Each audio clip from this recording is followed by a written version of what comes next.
Physical test. जैसा कि मैंने आपको बताया कि फिजिकल टेस्ट जो हमारा है उसमें हमें डिफरेंट डिफरेंट पैरामीटर्स को क्लियर करना पड़ेगा। और अच्छी बात पता है आपको क्या है, इनके भी मार्क्स जुड़ेंगे और इनके भी मार्क्स जुड़ेंगे। पहले क्या होता था, इनके मार्क्स जुड़ते थे, ये सिर्फ क्वालिफाइंग इन नेचर रहता था, मतलब इसको सिर्फ आपको क्वालिफाई करना है। बट इस बार जो आपकी मेरिट लिस्ट बनेगी उनमें इसके भी मार्क्स जुड़ेंगे और यहाँ के भी मार्क्स जुड़ेंगे। तो कौन कौन सी चीजें हैं जो हमें फिजिकल में देखने को मिलने वाली है? सबसे पहली चीज रनिंग। 1.6 किलोमीटर आपको रनिंग जो है करनी पड़ेगी। उसके लिए टाइम जो है मेल के लिए अलग होता है, फीमेल के लिए अलग होता है। फीमेल के लिए थोड़ा सा ज्यादा टाइम दिया जाता है, ठीक है, आप उसको क्लियर कर लेते हो।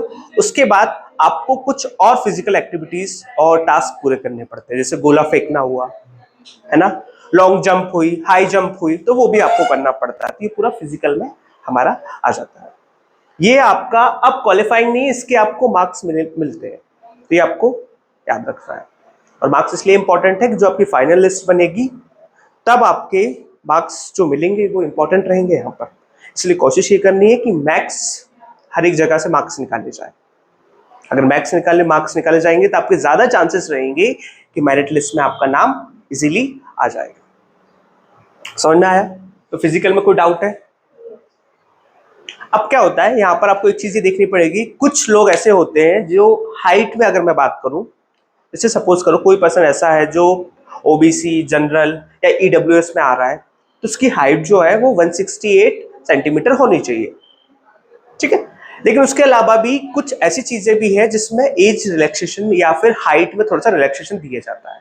जैसे मैं आपको बात करूं, कुछ लोग ऐसे भी होते हैं जैसे ST SC कैटेगरी या फिर कुमाऊं एक एरिया है बेसिकली नेपाल, वो उत्तराखंड में, वहां के जो लोग हो गए और जो मराठा जो लोग हो गए, उनकी हाइट अगर कम भी रहेगी तो वो चल जाता है क्योंकि उनका ज्योग्राफिकल एरिया वैसा है। तो ये भी थोड़े से पैरामीटर्स होते हैं, ये वहां पर आपको बताया जाता है। इसके अलावा फिजिकल के बाद आपको थोड़ा सा वो मेडिकल भी कराते हैं, तो वो उनका प्रोसेस रहता है, वो करते हैं, उसमें हमें इतना परेशान होने की जरूरत नहीं है। हमारे लिए इंपॉर्टेंट ये दोनों ही है। उसके बाद थर्ड हमें जो देखने को मिलेगा, डॉक्यूमेंट वेरिफिकेशन। डॉक्यूमेंट वेरिफिकेशन मतलब जो भी हमने डॉक्यूमेंट सबमिट किए हैं वो उनको एक बार वेरीफाई करेंगे। अगर वो डॉक्यूमेंट्स पूरे क्लियर होते हैं तो क्वेश्चन ये आता है कि सर डॉक्यूमेंट वेरिफिकेशन तो बहुत इजी प्रोसेस है।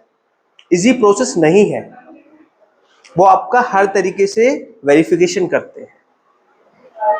कभी कभी क्या होता है, इन एग्जाम्स में तो नहीं होता है, बाकी जो यूपीएससी लेवल के जो एग्जाम्स होते हैं वहां पर आपका पुलिस वेरिफिकेशन होता है। पुलिस वेरिफिकेशन मींस पुलिस आपको बुलाती है, आपके घर आती है और आपका पूरा वेरिफिकेशन होता है। लेकिन यहाँ पर ऐसा कुछ नहीं है।